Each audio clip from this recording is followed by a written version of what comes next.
Hi everybody. We're going to start chapter 9 now. Chapter 9 deals with the cell cycle. So we have two major types of cells when it comes to, biological life. We have prokaryotic cells. If you guys remember, prokaryotic cells are cells that lack a nucleus. And then we have eukaryotic cells. And eukaryotic cells are cells that have a nucleus.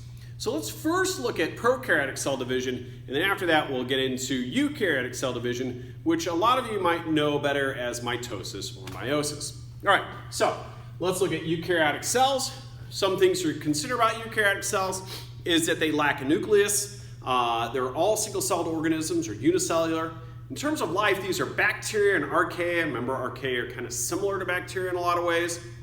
They have a single chromosome that's in a circular loop, and they are going to reproduce asexually. So a single parent, and their offspring are going to be exactly like the parent.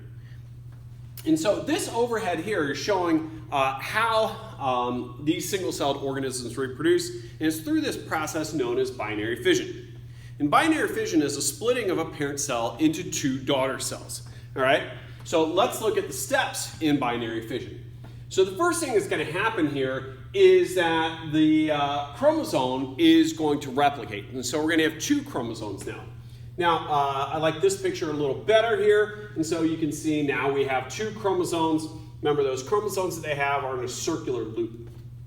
So what's going to happen next is those chromosomes are going to attach to the plasma membrane at different locations. All right? And so the next thing there is the cell is going to elongate. It's going to lengthen out, and it's going to separate those chromosomes from each other.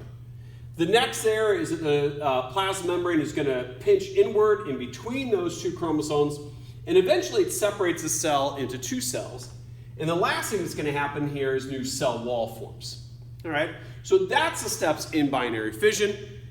Binary fission itself doesn't take all that long. So once we get a copy of the DNA, this occurs within seconds, maybe up to a minute in length, but doesn't take a long time.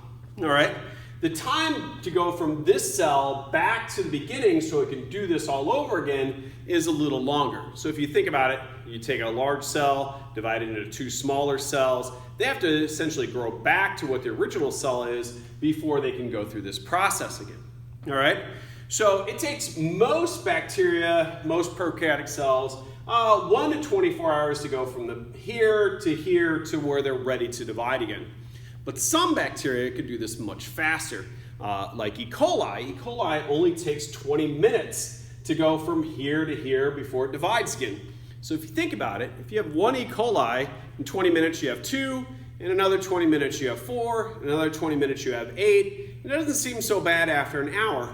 But if you progress that after 7 hours, you're going to have over 2 million E. coli. And after 7 hours and 20 minutes, you're going to have over 4 million E. coli.